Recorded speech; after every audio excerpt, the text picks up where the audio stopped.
Magandang umaga mga ka-SB, isa na namang malupit na araw para sa ating Day 5 interview sa isa sa mga pinakamalupit at pinaka-talented na estudyante mula sa St. Matthew Academy of Cavite.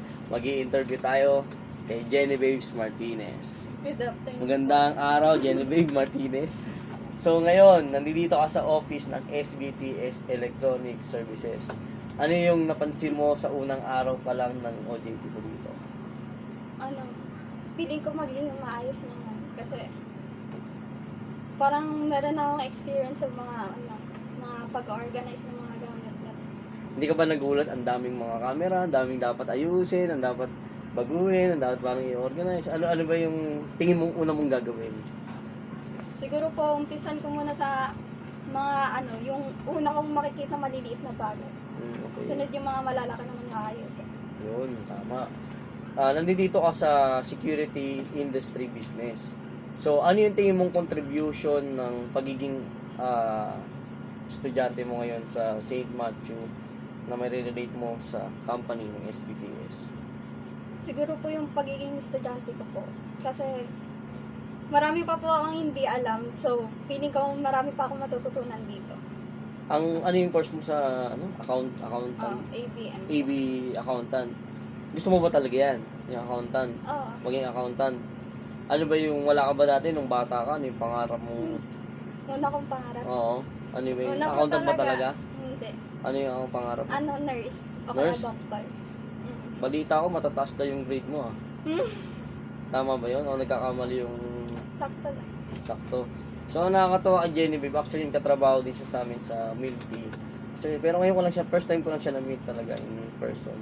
And ngayon, isa to sa mga interview kung saan magkakaroon kami ng isang magandang discussion kung ano ba talaga yung vision niya sa buhay niya, kung ano talaga yung plano niya sa buhay niya. Isa sa mga question na interview natin sa mga past student na classmate niya is ano nga ba yung vision ng isang Genevieve Martinez para sa sarili niya? Ang una po, syempre makapagtapos. Kasi malayo na rin yung narating ko. Syempre, hindi ko ititigil kasi malayo na nga rin. Tapos makapagtrabaho, makapag-ipon,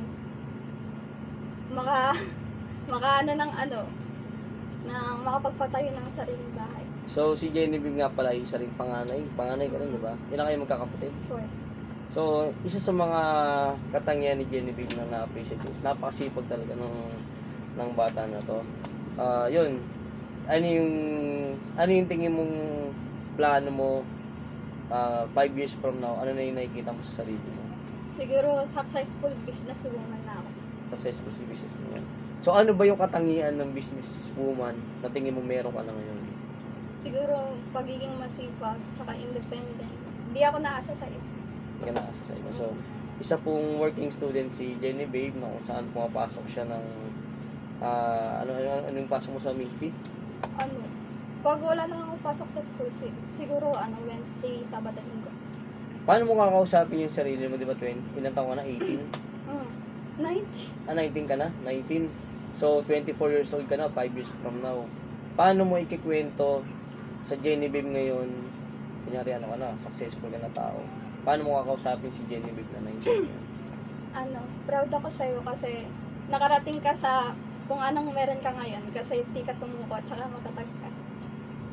Ano ba yung motivasyon mo sa buhay mo? Ano ba yung pinanghuhugutan mo ngayon? Saan ka kumukuha ng lakas mo? Siyempre, sa sarili ko tsaka sa pamilya ko. Ano ba yung status ng family mo ngayon? Okay lang. Anong okay lang? Okay lang. So, ginagawa mo yan kasi okay lang? Ayun ang gusto mo Hindi sabihin? sa okay lang. Kasi yung parents ko separated na sila. Mhm. So, ako, hindi ko dinadamdamin kasi walang mangyayari kung dadamdamin mo lang. Kaya, nagpo-focus ako sa sarili ko. Focus ka sa sarili. So, ano yung mapapayo mo sa mga kapatid mo na ganito yung ate nyo? Ano yung masasabi mo sa kanila para tularan kanila bilang ate? Gawin nyo lang yung mga bagay na gusto nyo kung saan kayo masaya. Kasi, para sa inyo din yan. Diba nabanggit mo kanina na gusto mo magkaroon ng sariling bahay, gusto mo magkaroon ng successful na buhay. So, ayun nga, ano yung masasabi mo sa hindi ka ba nagagalit sa parents mo dahil ganito yung sitwasyon nyo, dahil naipit ka sa ganitong sitwasyon? Wala ka namang sama na loob sa kanila? Hindi po. Kasi hindi ako magiging ganito ngayon kundi dahil sa kanila. Kasi, based sa experience ko, kaya ako naging ganito dahil din sa experience ko sa kanila. Ganun. So, isa ka talagang ulirang anak. Ulirang anak. Kumbaga yung lahat ng gagawin mo sa pamilya mo, it takes courage. Doon ako muna. Sino ba yung may mga nilook up ka bang tao? May mga tinitingala ka ba o tawag nito? Ano ba yung kumbaga sino yung pinaka nilook after mo na magiging ganito rin ang balang araw? Si Kong TV po. Kong TV. Paano ba yung personality ni Kong TV na nagustuhan mo? Siyempre, masipag din siya. Tapos, pinipursue niya kung ano yung gusto niya talaga. Tapos, hindi siya tumitigil.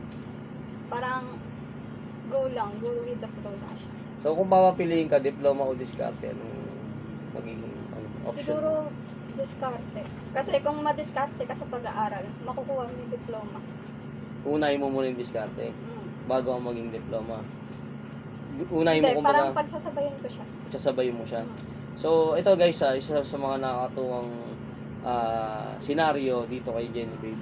Kung saan kahit dumating siya sa ganung sitwasyon, nakikita niya sa sarili niya na may hindi reason yung pagiging separate ng magulang. Sa mga kabataan dyan na nakikinig at sa mga subscriber namin, sa 1 million subscribers namin dyan, salamat sa inyo. Isa sa mga bagay na may sasuggest ni Jenny Babe na saan huwag mong sukuan, di ba? Yung huwag mong sukuan yung sarili mo. Hindi rason na hiwalay yung parents, hindi rason, may sama ng loob ka ba sa magulang mo? Tampo lang. Kanina sa specific sa mama mo, sa papa? Pareho. Wala bang times na minsan na umiiyak ka? Siyempre meron. So, sinasabi mo, mama, may ganung moment ka ba na, sa buhay mo na uliran ka na pag-iisip mo? Wala naman. Meron. Buti na nakakatawa sa'yo, no, Jenny Babe. Actually, si Jenny Babe.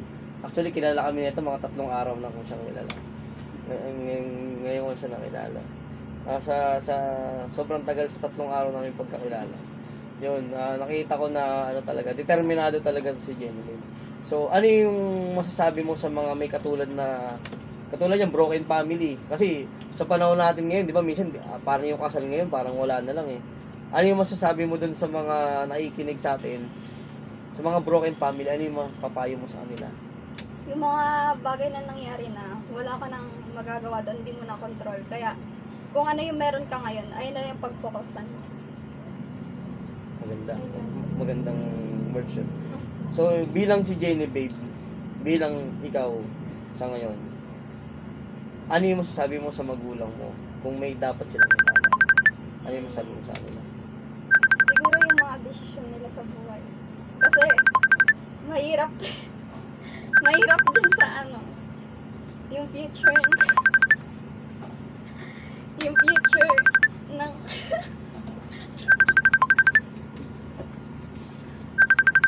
Yung masasabi mo sa mga magulang, ano yung masasabi mo sa kanila? Kaya mo yan.